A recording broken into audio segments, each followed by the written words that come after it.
any video ebe shop camera ewo eBay kwan metimi toss a camera ya me di twa video sisi metimi turn at a cheaper price ewo eBay no sa kwan na so na ne video ebe fa so nti ne video we no ebe kon step by step make sure I say already me dey video sa for video bit say ho but any video in message into better video na see into you be a o hwe video na person start YouTube adwuma and so you be a person start photography o person want to cameras all those bit me to be OGJ ton but we need the nimde bi a me person me into team to wo ho now you ready now person won shop bi wo eBay a usu bit me afasa akonya we so no watimi shop bi at a cheaper price intien se me no me fam nko video na me show step by step konya bit me afasa a shop sa camera we omo bo am me di video by BitAfrika so person to Bitcoin we use mobile money at Bitcoin USD person who the dollar e wo Ghana ha step by step my 2 videos about BitAfrika so we send you a crypto account no person will sending this scanner so no person will send you this car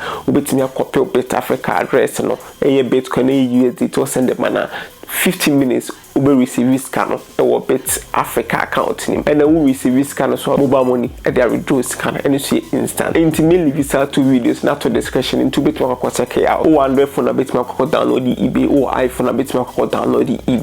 eBay app no or Play Store and App Store. Intima download eBay. Ocean video ya me try unse ni efepa. Camera na me di try say Nikon D800E. Nikon D800E.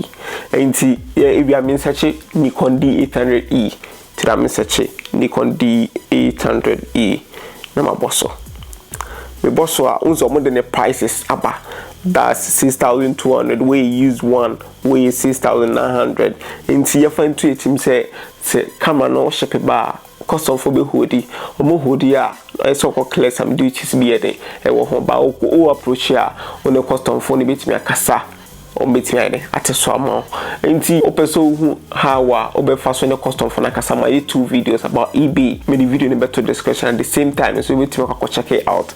nti sisi am search a camera no unse camera prices ne da cheap prices okay nti sisi an me pese me to camera no ne bo na ebra from in China 62 million no okay nti me bo sort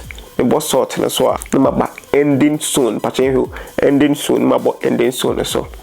na mabo filter me bo filter na so a buying format na me better auction okay buying format na me better auction na me to auction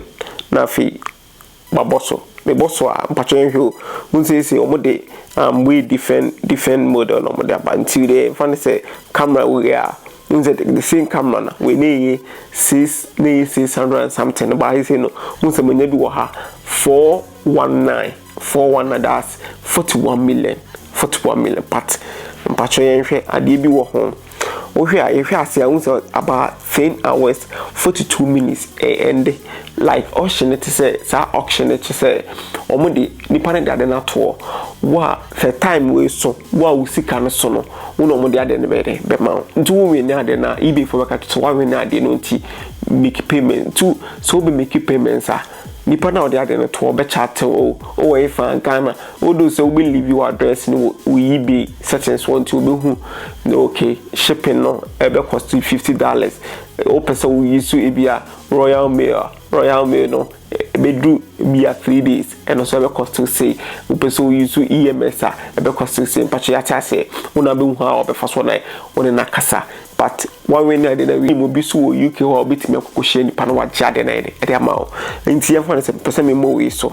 e bo we ni so a okay already cry no hwa na me wom dada cause before the me video already me can better than I say you have been outbid or say you have been outbid nti is a person me be the cause obi atwa me nti say me highest be obi atwa me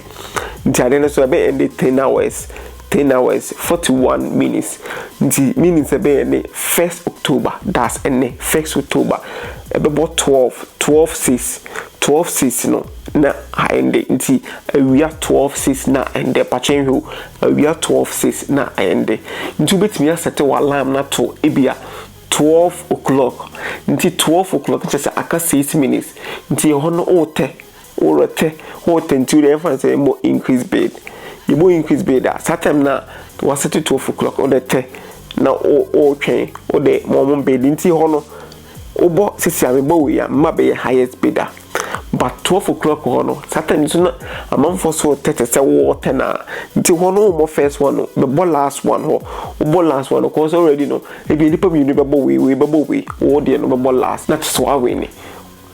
sa kwan na so na me fa so a bitimi ton no ma cheap wo eBay wo me to buy now na anytime ya auction the more auction no na ya na me nya na bo ni cheap okay nti ma sure sa trick we na wo hu hawa so wa we na you hu hawa shipping ne etie nti si am pa mitime increase bid no so obo increase bid da so increase bid na obi so ma be increase cause time ne so obi so ma be increase mo na mo increase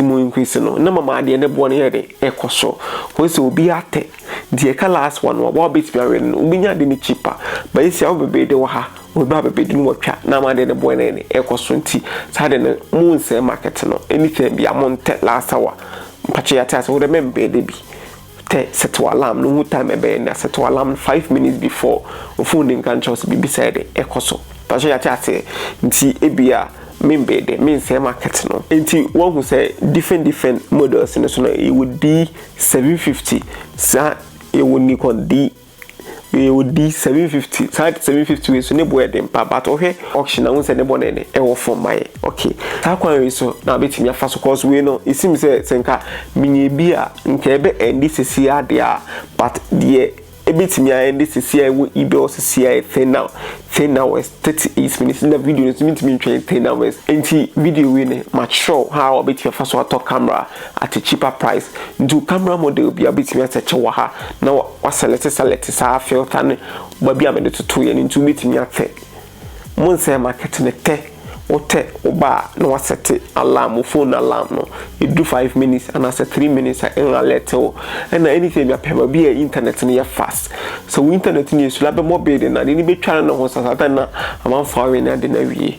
but what I say sa kwan we so na betime fast word atokam at a cheaper price. So what question be episode bisa leave for to video na say me reply definitely me reply follow techintwi on Facebook YouTube and subscribe to channel no me the videos be bro me the videos ehu hia wo gana ha bia wo ya de bia unim ade na wo ye no